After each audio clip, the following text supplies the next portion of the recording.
창세기 21장 22절에서 34절의 말씀 저와 여러분이 한 절씩 교독하겠습니다.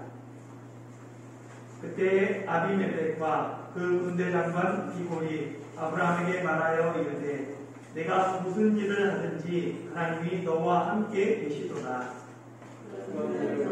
나와 내 아들과 그의 손자에게 거짓되게 행하지 아니하기를 이제 여기서 하나님을 가르쳐 내게 맹세하라. 내가 내게 맹세하기로 너도 나와 내가 머무는 이 땅에 행할 것이라. 아브라함이 이르되 내가 맹세하리라 하고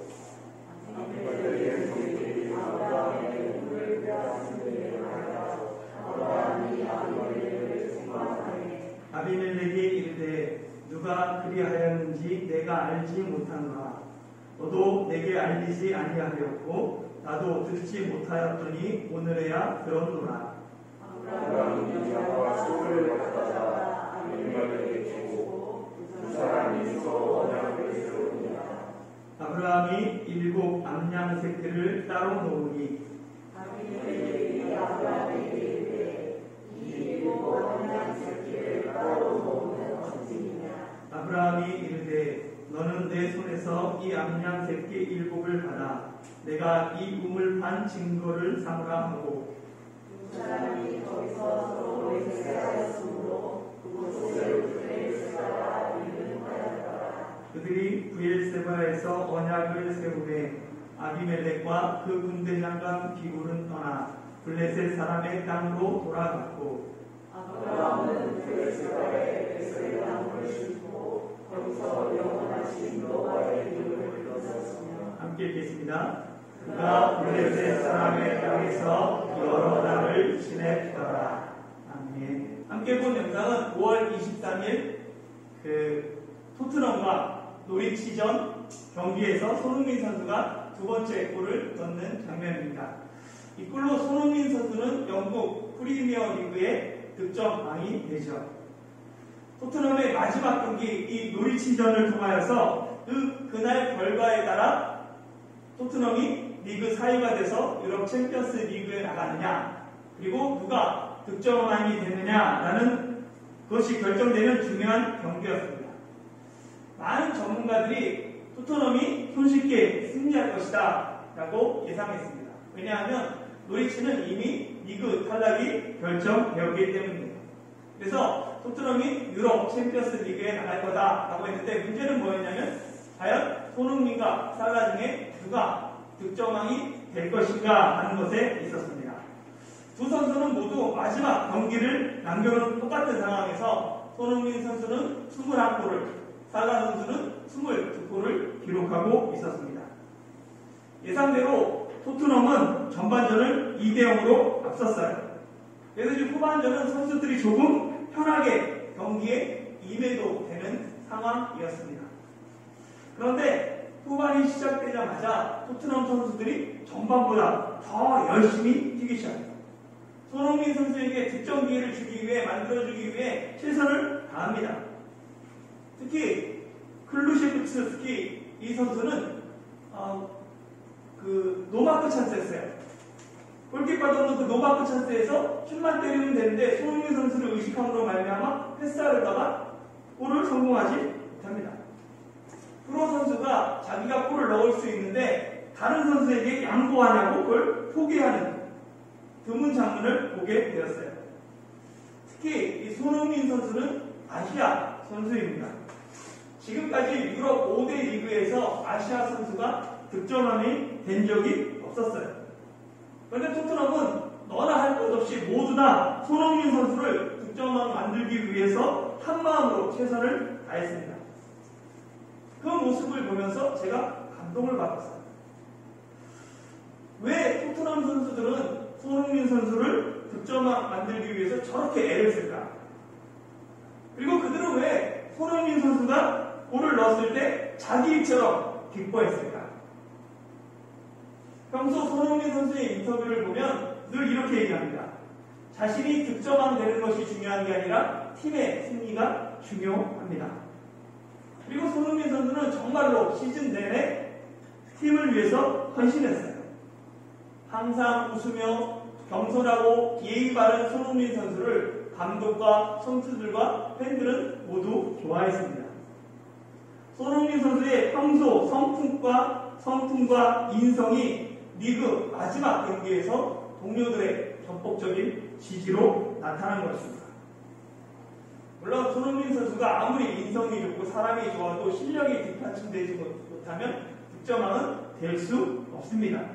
실력이 뒤따라가니까 득점왕이 될 수 있으면 당연한 것이죠. 그러나 아무리 개인의 능력이 뛰어나도 축구는 11명이 하는 스포츠입니다. 다른 동료들이 도와주지 않으면 실력이 좋아도 득점왕 하기는 어렵습니다. 결국 손흥민 선수의 평소 인성과 팀에 대한 헌신 그리고 그의 실력이 시너지 효과를 일으키면서 마침내 손흥민 선수가 아시아 선수로서는 최초로 골든부츠의 주인공이 되었습니다. 토트넘의 마지막 경기를 보면서 손흥민 선수의 인간관계 그리고 삶을 짐작할 수 있었습니다. 그럼 손흥민 선수가 아닌 내 삶의 모습은 어떠할까요? 그리스도인으로 나는 주변에 어떤 평가를 받고 있습니까? 함께 일하는 동료들은 나를 어떤 사람으로 생각할까요? 오늘 본문을 보면 아비멜렉과 그의 장관 비골이 평소 아브라함을 어떻게 생각했는지 알 수 있습니다. 22절, 23절 말씀 함께 보도록 하겠습니다. 시작. 그때 아비멜렉과 그 군대 장관 비골이 아브라함에게 말하여 이르되 내가 무슨 일을 하든지 하나님이 너와 함께 계시도다. 그런즉 너는 나와 내 아들과 내 손자에게 거짓되이 행하지 아니하기를 이제 여기서 하나님을 가리켜 내게 맹세하라. 내가 내게 훈례한 대로 너도 나와 내가 머무는 이 땅에 행할 것이니라. 아멘. 아비멜렉과 비골은 아브라함에게 뭐라고 하냐면 내가 무슨 일을 하든지 하나님이 너와 함께 계시도다 라고 말합니다. 아브라함은 하나님을 믿지 않는 이방 왕과 군대 장관에게 하나님이 너와 함께 계시다라는 평가를 받았습니다. 창세기 20장에서 아비멜렉은 아브라함의 거짓말 때문에 죽음의 위기에 처한 적이 있었습니다. 그때 아비멜렉은 아브라함을 하나님의 선지자로 인정하고 아브라함에게 예물을 드려요. 그리고 아브라함이 그의 집을 위해서 기도하니까 닫혀있던 모든 태가 열리면서 그 사건이 일단락됩니다. 이 사건을 계기로 아비멜렉은 아브라함을 지켜보는 거예요. 아브라함이 어떤 사람인지 몇 년 지켜보고 그가 무슨 일을 하는지 그리고 그를 지켜본 결론이 뭐냐면 하나님이 너와 함께 계시다는 것입니다.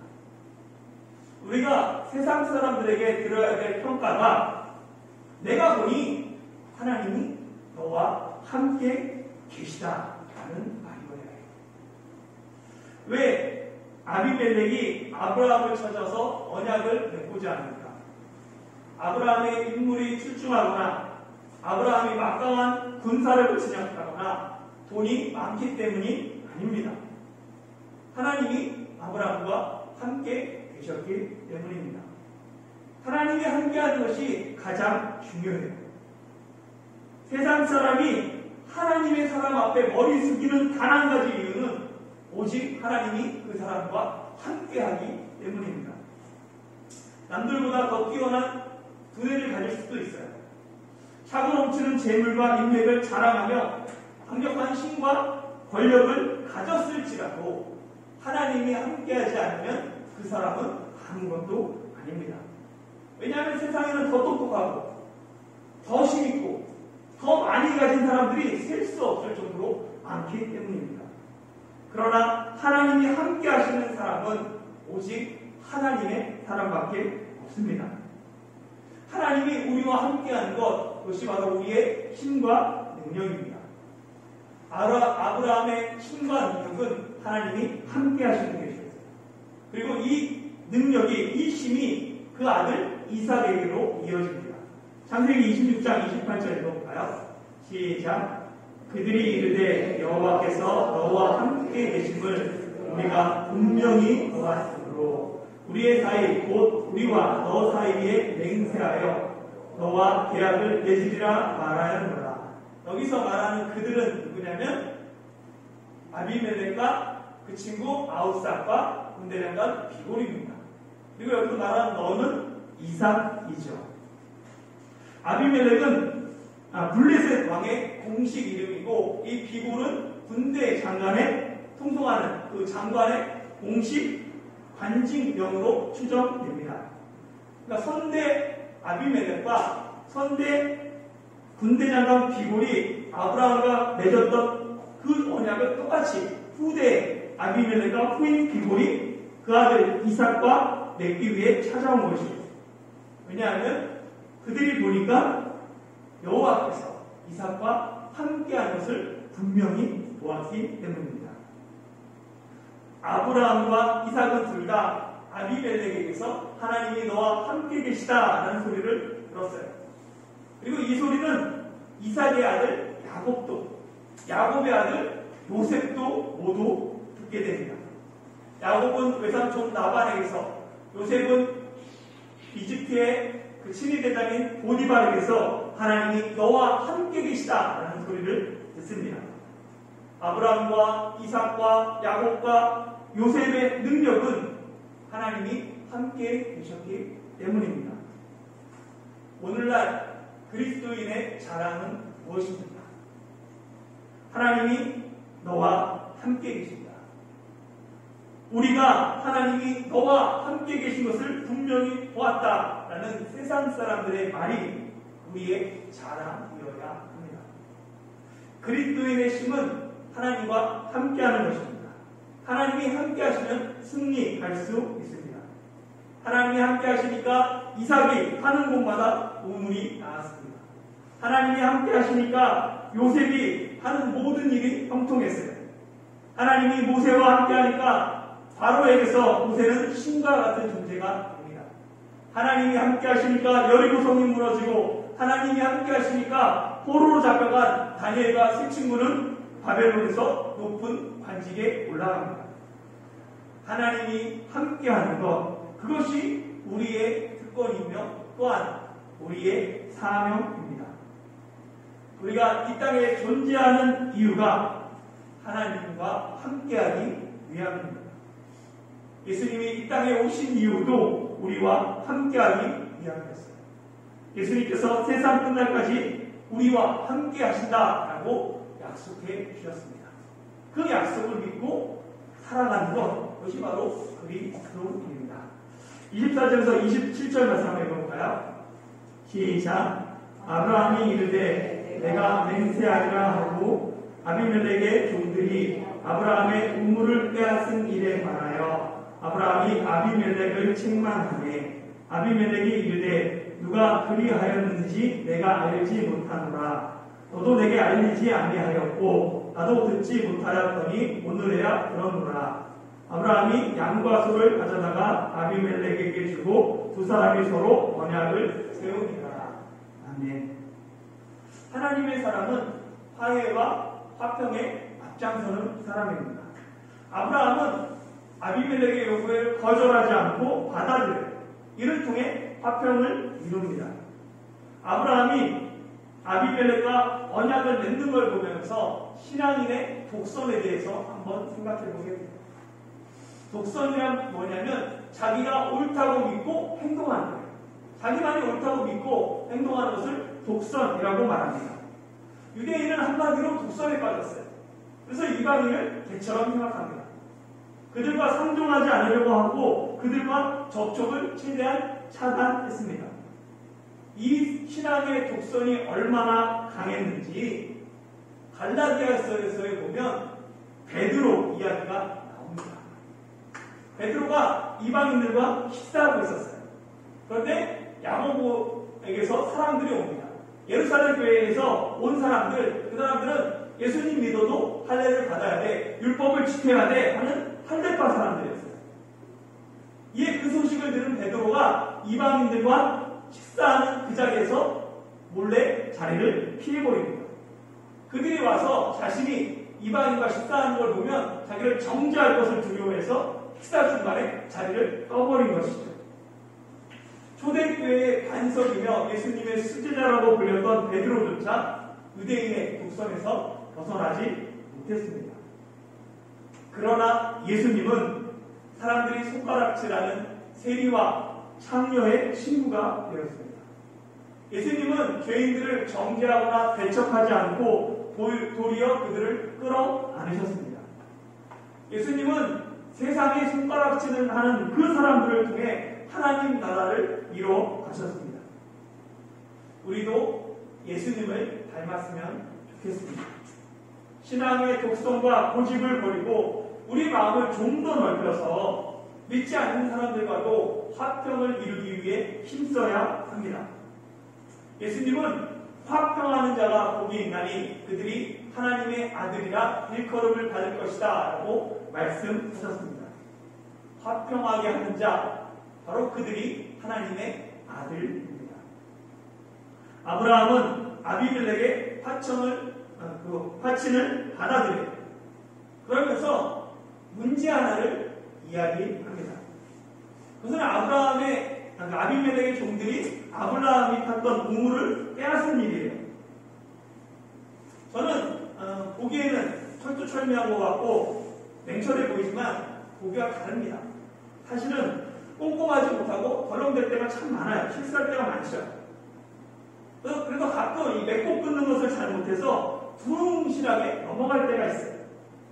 그런데 두뭉실하게 문제를 넘어가면 반드시 그 문제가 얼마 후에 다시 발생합니다. 문제를 다시 만들지 않으려면 계약을 맺거나 화친을 도모할 때 분명하게 짚고 넘어갈 문제도 있는 거예요. 불투명한 것들, 그것을 짚고 넘어갈 필요가 있습니다. 그래서 저는 분명하게 일을 처리해야 될 일이 있을 때 주로 아내와 함께 합니다. 아내는 저보다 일을 야무지게 잘 처리해요. 내가 잘하지 못하는 일에 다른 사람의 도움을 받는 것 부끄러운 것이 아니에요. 괜한 자존심으로 문제를 복잡하게 만드는 것보다 오히려 도움을 요청하는 것이 삶의 지혜입니다. 아브라함은 딱 부러지게 아비멜렉 종들의 잘못을 책망합니다. 이에 아비멜렉은 이런 사실을 알지 못하고 오늘 처음 들었다라고 밝히죠. 히브리 원문에 보면 강한 부정을 나타내는 노라는 게 있어요. 이것을 아비멜렉이 3번이나 사용합니다. 내가 알지 못하고 알리지 않고 듣지 못했다. 3번이나 강하게 부정하는 걸 보면 정말로 아비멜렉은 종들이 아브라함의 우물을 뺏은 것을 알지 못했던 것으로 보여요. 이에 아브라함은 아비멜렉의 말을 의심하거나 그 말을 추궁하지 않고 그대로 믿어줍니다. 그리고 양과 소를 가져다가 아비멜렉에게 주지요. 근데 저는 이걸 보면서 좀 이상한 생각이 듭니다. 분명히 잘못은 아비멜렉의 종들이 했어요. 아브라함은 피해 보상을 받아야 합니다. 그런데 도리어 아브라함이 양과 소를 아비멜렉에 선물합니다. 창세기 20장에서 전장에서 아브라함이 자기 아내를 누이로 속였다가 아비멜렉에게 책망을 받죠. 그때 누가 하나님 믿는 사람 같았냐면 아비멜렉이 하나님 믿는 사람 같았습니다. 그때 하나님의 간섭하심으로 아비멜렉이 아브라함에게 양과 소와 종들을 주었어요. 그리고 이제 상황이 바뀌었습니다.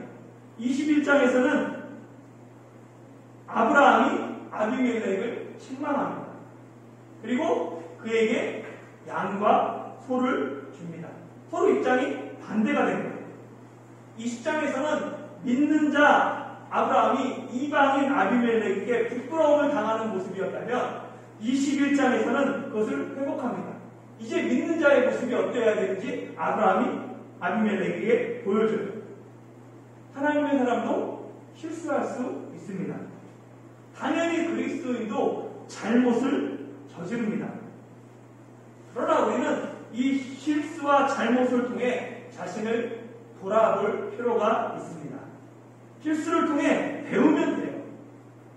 실패는 성공의 어머니고 한 번의 실수는 병가에서는 다반사입니다. 실패를 통해 아브라함은 이전보다 성숙한 사람이 되었습니다. 아브라함은 실패를 성숙의 발판으로 삼았어요. 우리 가운데 실패 가운데 계신 분이 계십니까? 실패를 통해 배울 수 있다면 그것은 결코 실패가 아닙니다.